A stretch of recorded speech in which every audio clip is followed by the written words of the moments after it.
When you have been rejected in love a lot, when you have had a lot of bad relationships or no relationships, if you felt that you're not an attractive persona, or you have had that feeling for a long time, you've heard stories around, oh, you're 40, how will you find love? Or something that are just disempowering stories in your current reality, you get into what I call a disempowered mindset. You start to believe, well, love's not possible for you, or love's too difficult, or love is just not available in the modern times, or love doesn't last, or there is no love, or there's no love for you. These are all disempowered mindsets. And this is probably where your client is right now.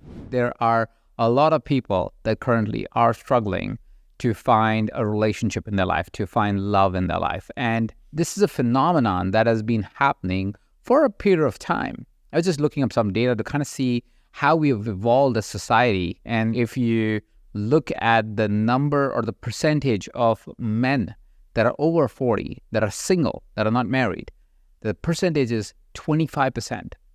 This percentage used to be 6% only 40 years ago in 1980. So one generation ago, we were about 6% single men over the age of 40. Today, that 25% of men over 40 are single. They're not married. And the number is not much different for women. 22% of women report to be single over 40, that they're not in a relationship, that they have never been married or have not been married right now. And one may say, Ajit, that's about marriage. We just don't get married right now. We're just not, in that stage of life where we associate with the term marriage. And so we're just not getting married enough. So I found this other data. Again, these are all data from Pew Research. It's a research organization. And they found that 1 in 4 Americans right now are unpartnered, which means they're either not married, they're either not in a relationship, they're either not in a live-in relationship. So they're not in any kind of relationship. They do not have a partner. Doesn't matter their orientation, doesn't matter their gender. 1 in 4 Americans are single. 1 in 4 Americans do not have someone that they would call a loved one. That is 25% of America, or 25% of qualified America. And that is an interesting data point. Now, I know society has evolved and our definition of love has changed and so forth. But if I had to really ask a real question to you as a coach, just being very real right now, don't you think love matters? Don't you think that your best version really comes through when you find someone that loves you? When you are with someone that truly supports you as your cheerleader? Don't you feel different when you have a love relationship in your life? If I was to look at qualitative data from my clients, I can most certainly say that if you have a love relationship in your life, your overall life gets better. Your overall experience and quality of life gets better. When you have a love relationship in your life, there is a sense of certainty and stability for men that shows up.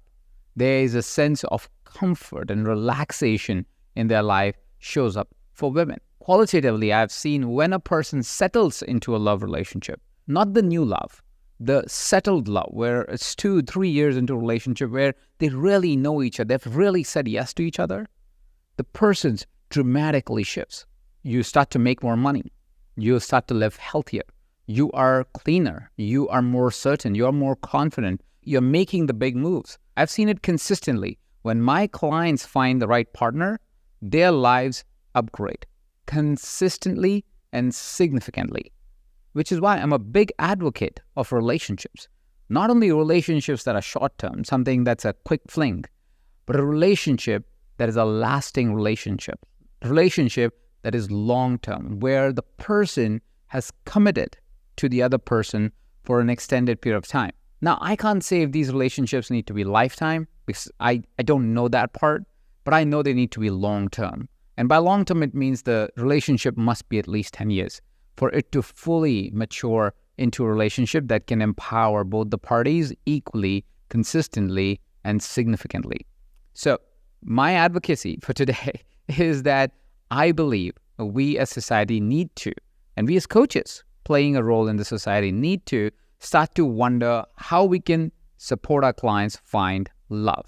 How is it that we can help our clients that are looking for love to really be able to navigate this nuanced world that we live in right now and help them really find that cherished love that they really are seeking anyways. I have a real special place for love and real special place for finding someone that really matters and is in with me for the long run.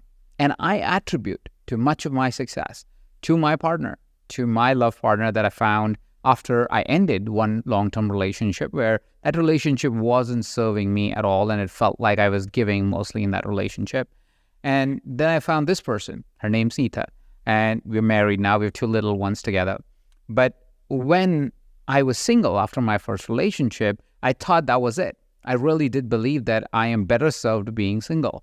I was someone who was enjoying the benefits of being single, of going around the world and meeting interesting people, interesting women, doing interesting things that were very short-lived. There was no sense of commitment. There was no sense of longevity to it. There was a lot of fun, but there was no sense of me really pouring myself into someone and somebody pouring themselves into me and us building something together. Until one partner came along that really felt like that I wanted to have a long-term relationship with. But to get to that place, to find that place where I would even attract such a person, it was a multi-step process. The first realization I had was short-term relationships are a lot of fun, and that's about it. There was nothing more to a short-term relationship than a lot of fun. And fun that was pretty empty because I knew those relationships won't last. So there was no real commitment I was making, and there was no real commitment the person I was with was making. Both of us were only there for that short dance that we would have right now, and then we would never really see each other after that. Or even if we would see each other as a friend or just another fling for another night. And that is something that left me empty night after night, that left me unsatisfied night after night, that left me unfulfilled night after night, because I knew that these relationships were not relationships. These were short-term engagements, which brought my attention to some questions that really helped me understand how I would have somebody come into my life. And I want to share this with you because first, of course, I tested this out for myself and it beautifully worked. Every time I meet a single friend or a single person that is looking for love, again, I'm not forcing anybody to do this, but often when I meet individuals that are single or are newly single or are individuals that have lost faith in being able to find love, I try and take them through these exercises. And I wanna share them with you because you can do these exercises with your clients as well. The first thing that I found is to really get curious about what is the problem that the person may be experiencing when they're single. What is really happening? So first thing that I found was that most of the time when you are looking for a relationship, you are just looking for somebody to accidentally bump into you. You're just hoping it was a big Bollywood movie where you'll walk in through the door and the person from across the room will look into your eyes and you'll look into their eyes and it will be instant love. It's a blessing if that happens, and it's very rare that that happens. And if it does happen, often I wonder if that was really love or it's only lust and attraction. It will last a very short period of time. Now, this might be a little controversial, but every single time I've seen a man say, oh, I just looked into her eyes and I was in love with her, often I've found that that relationship doesn't last. And so that relationship that you're hoping for that just happens because you look into each other's eye, I would wonder, A, if it would ever happen, and B, if that is really love, or that's just pure attraction. The first question that I started to ask myself, and that I ask my clients now, is if I were to put yourself in the place of your ideal partner, the partner you're trying to attract, what would they want from me? What would be the characteristics that would be appealing to them? See, there's a version of me that is available right now. And there's a version of me that is to be revealed. There's a person I'm becoming at all points. We all know that we evolve as human beings. And sometimes when there is no reason to evolve, we do not evolve. My curiosity was, if I was to evolve anyways, why wouldn't I evolve more towards somebody that I really want in my life? So my number one criteria of a partner that was and that even is today is that they need to be growth-oriented. They need to be a little bit crazy like me, where they're uncomfortable with the pace of life, that they need to push the edges, that they need to figure out how we can grow in a better, interesting way, that life is interesting to them. It's not something that was same as yesterday. So I want them to be curious like me. I want them to be growth-centered like me. I want them to be interested and interesting like me. So if I was to attract a person that was growth-oriented, what would be the characteristics of me that were even more pronounced? Well, I would be someone who is growth-oriented in every area of my life, that I'm interested and curious. It doesn't mean I'm successful in all of them. It simply means the direction of travel for me is always forward.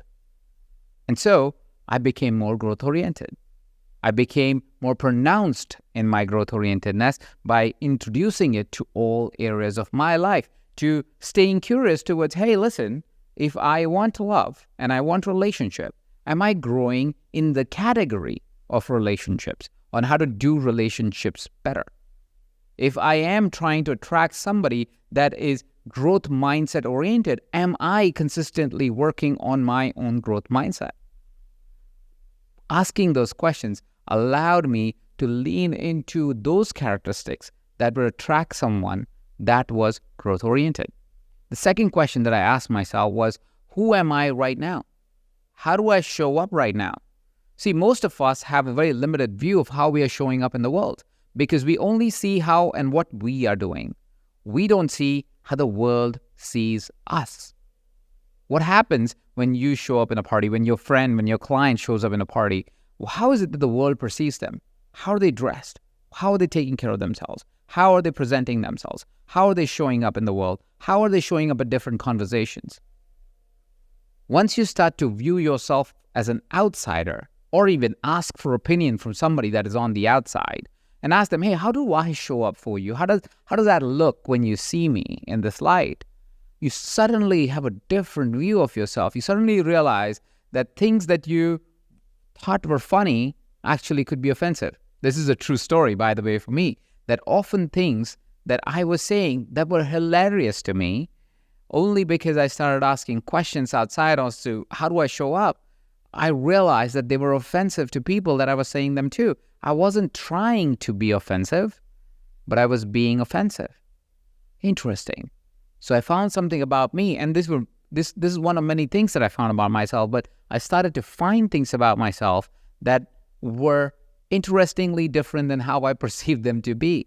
So ask your client, how does the world see you? Not how do you see you? How does the world see you? How are you being perceived in the world outside?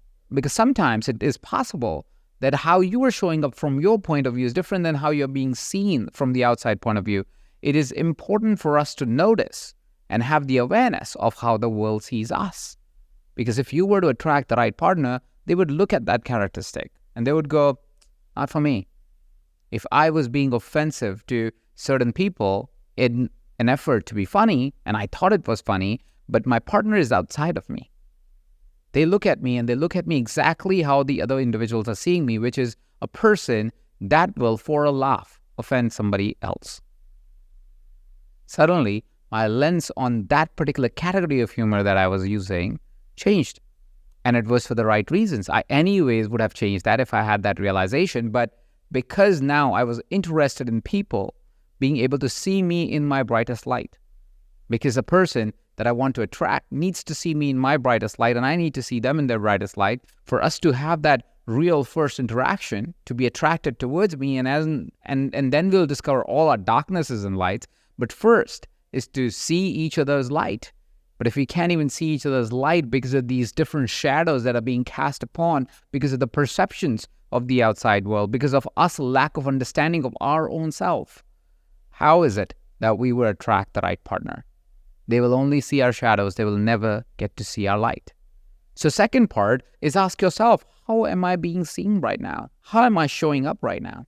That brings me to the third question we must ask to our clients, which is, what are the characteristics, skills, and attitudes that I need to work on to bridge that gap? See, once I realized that some of my category of humor, I'm a funny person, but there was a thing that I would do that would be making fun of somebody else, thinking that they are in the joke with me, right? That was my perception of it. I was like, oh, we are both in this joke that we are cracking about you. I realized it was offending them. I realized that sometimes it was really hurtful to them. And because now I understood that's what's happening, I was like, okay, how do I bridge that gap? How do I become more mindful of not offending the person, right? How do I become more mindful and aware of still maintaining my humor, but not being offensive. And I found ways around it. I actually became funnier because I turned the lens. Instead of joking about them, I started joking about myself. And because I am joking about myself, I know I am in the joke, right? I am definitely in. I am actually excited about that joke. I'm not offending anyone. I'm not negotiating with myself. I am not taking away a characteristic of mine. I am making it more congruent to something that is actually way brighter as a light of me, right? So I'm not negotiating and changing myself to fit the model of the world. I am changing the model of myself to fit a better version of myself, right? But you need to be able to identify those gaps, those characteristics, those ideas. And then you say, okay, what is it that I need to refine for me to be able to really attract the person that would be excited about me? Once I was clear about what kind of characteristics would be attractive to my partner, how am I being seen and perceived in the outside world? Once I was clear on building on those gaps and characteristics, the fourth question I ask myself and I ask my clients is, where is it that your ideal partner will go and hang out? Where would they be going? What would they be doing in the world outside? See, if I am looking for somebody that is growth-centered and growth-minded oriented, they're not in a club in Vegas, right? They might be at a personal growth seminar. They might be at a business seminar. They might be at a business intensive. They might be in a small group coaching program. They might be a coach themselves. These would be individuals that would be growth-centered oriented. These would be people that are always working on themselves. They might be an entrepreneur going to an entrepreneurial event. And that's where I would want to go to find this person. See, once you know what kind of person you're looking for and you're clear about that, and you're working towards becoming more pronounced in your highlights so this person can see you when you are in your brightest light, you will find it's much easier to find this person. You'll find it's much easier to connect with several people that may fit the criteria of that ideal person for you. And that brings me to the final question. And I think this is probably the most important question, because usually somebody who's looking for love struggles with this one. And that is, would this ideal partner love me if I didn't love myself? Now that question is an important one because it's much difficult to show up from a place of love when we don't love ourselves. And when you don't show up from a place of love, it's really hard to attract love. So ask yourself, ask your clients, ask your friends, do you love yourself? And how do you make sure that you love yourself? That you have expressed all the love that you could to yourself? Because without that self-love, it would be a little hard for you to find your one true love. The challenge that you would face as a coach, the challenge that I face as a coach, is often these individuals are struggling so hard with love, are struggling so much with love, that they have lost trust and faith in love. They've lost trust and faith in themselves. They've lost trust and faith in their capacity and their capability to love. And this is why self-love may be a place to start with your clients, because if they don't believe it because it's going to happen, we can try all the strategies, we can give them all the playbooks, we can give them all the tools, but they won't be able to find the love because they don't believe it can happen. Because we don't believe that it will happen, we resist some of these ideas. We resist finding clarity towards who is it that we even want. When I ask my clients, hey, who's it that you want? What's the kind of partner that you're looking for? Often they give me characteristics. They'll be, this hair, this height, this physique. And I go, you're telling me the physical traits of the person. I'm asking, what kind of person would this be? Because say you were falling in love with a woman and she wanted to be pregnant. You wanted to be pregnant because you wanted kids. No, they're not going to be slender for those 9 months. And it may be a struggle for her to get back into shape. Would you not love her then? Just because physically she's not attractive? So what has happened because of the world around us is we have never really sat down and found that clarity towards who is it that we even seek, what kind of person, what kind of characteristics. One of the simplest ideas is to look for either one really dominant characteristic and be the end-all, be-all. Like I said, for me, it was growth-centeredness. That's the number one item that I need from them. If they do not fit that criteria, I'm not interested in the person. But then I also wrote down several other sub-characteristics. There's a coach that suggests a wonderful exercise. It's a little hard to do, but it's doable, and it might be a good one to do with your clients, is to have your clients write down 50 characteristics they want in their partner. 50. good characteristics that they want in their partner, 50 characteristics that they do not want in their partner, and then 50 characteristics in you that will be attractive to this partner. This is about 150 characteristics to write, but once you write that, you will have an absolute clarity of who is it that you're looking for. And having that sense of clarity would take away a lot of challenges. Because today's challenge is options. You say, oh, but there's so many people I could date. Well, if you're clear, they're not, because you become single-focused. You know exactly who you're looking for. And because you know exactly who you're looking for, anybody that does not fit the criteria does not fit the criteria. That's not an option anymore. And because it's not an option anymore, none of the dating sites are attractive to you. You're not confused by the abundance of choices around you because you're clear in what you want. You would be clear in what you want as a person if you knew your life's mission clearly. See, I know where I'm going, and so my partner needs to be in alignment with where I am going. And if they are in alignment, and it's the same for them. They know where they're going, and I need to be in alignment with where they are going. And because we're both aligned to where each one of us are going, it's not difficult for us to make that choice every day. Because even when life gets tough, and heck, it does get tough, both of us know that where my wife is going, she knows where I am going, and we are perfectly aligned to that. We both are mission-driven, and we fit our characteristics. And the reason we are an unshakable, beautiful relationship is because our foundation is strong. So to clearly define the characteristics of your partner would mean to clearly know where you are going in life. If you want to know where you're going clearly in life, you must love yourself. There is no other way to really find that out, is it? Until you love yourself, there is no way you can have a clear mission. Your mission will always be shaky. It will always be uncertain. You will always doubt yourself because you don't love yourself. And to love yourself, you must believe that you're deserving of your own love and the love of others. And that's where probably most of the stories will start of your clients, where they may feel like they don't deserve love, that they can't have love. And maybe that's the place you will start with your clients. So let's lean into what is it that you can do with a client when they are consistently finding themselves struggling to find love or struggling to be in love or finding partners that are just not in congruence with them. Well, the first thing that you want to do is you want to see if they have a sense of clarity in their personal vision in life. In today's time, while we have the time, energy, resources to really understand each other, it's actually very unattractive for a man or a woman to meet someone that's not personally driven or have a vision of their own life. So that's the first sense of clarity that you want to help your client with. You want to help them find that personal vision if they're not clear on that. The second thing that you want them to do is help them identify what's the role of the right partner in their life. Why is it that they need a love partner? What is the role? How important is it? How crucial it is? What role would they play? What role would you play for them? Because this sense of clarity will help them understand what kind of partner is really the right partner for them.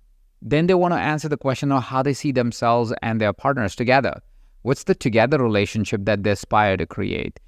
It's not like the old times where the man defines a relationship, and it is a collaborative world that we live in, which is why you want to bring attention to both the parties that they need to know what is the relationship like. How do you want it to unfold? What is the expectations from it? You can't just lean into and hope the other person will define it for you. You need to know what that relationship needs to look like. And that brings me to the next part, which is they need to really inquire as to what version of them, what part of them, what characteristics of them, what new identity of them is going to be the one that would really attract and really manifest that partner. And how would they start moving towards that version of themselves? How would they start exploring that version of themselves? How would they start creating that version of themselves? And lastly, you want to ask them, hey, how are you going to love yourself every day? Because it would be really hard for them to manifest a love partner if they don't love themselves. So man or woman, it doesn't matter. They need to be loving themselves, love the version of them that is, and love the version of them that will be. Because there is a new version of them that will unfold and unveil itself as they lean further and further into the characteristic, the persona of the person that is so attractive to the right partner. The real switch that we are really trying to do with our clients here is to get them to move from a disempowered mindset to an empowered mindset. See, when you have been rejected in love a lot, when you have had a lot of bad relationships or no relationships, if you felt that you're not an attractive persona, or you have had that feeling for a long time, you've heard stories around, oh, you're 40, how will you find love? Or something that are just disempowering stories in your current reality, you get into what I call a disempowered mindset. You start to believe, well, love's not possible for you, or love's too difficult, or love is just not available in the modern times, or love doesn't last, or there is no love, or there's no love for you. These are all disempowered mindsets. And this is probably where your client is right now. They believe love is not for them. They are certain of it too. You need to bring them to an empowered mindset. You need to help them see that love is possible for them, that they are loved themselves, and that once they start loving themselves, once they get clear about who they are looking for, they will find love. And once they move from that disempowered mindset that is not helping them to create that beautiful, loving life, they will be more open to moving into an empowered mindset. And once they get into the empowered mindset, you will find that the manifestation of love is going to be quick and easy. Second key shift that we need to bring for them is to help them connect with their higher self. It's a little metaphysical, but when we connect to our higher self, the best version of us, we find that manifestation is actually real easy. And that's the place we need to get to. We need to get our clients to, is to connect with their higher self so they can manifest the love that is meant for them. Love is beautiful, and all of us must find someone to love in our lives and be in love with someone in our lives. It is one of the most beautiful experiences of life, and I would really encourage us all to support each other in finding that loved one in our lives. And with that, I invite you to share this episode with anyone that might be looking for love, a coach that might be helping people looking for love. Thank you so much for tuning in. This is Coach Ajit, and you're listening to Master Coaching with Ajit.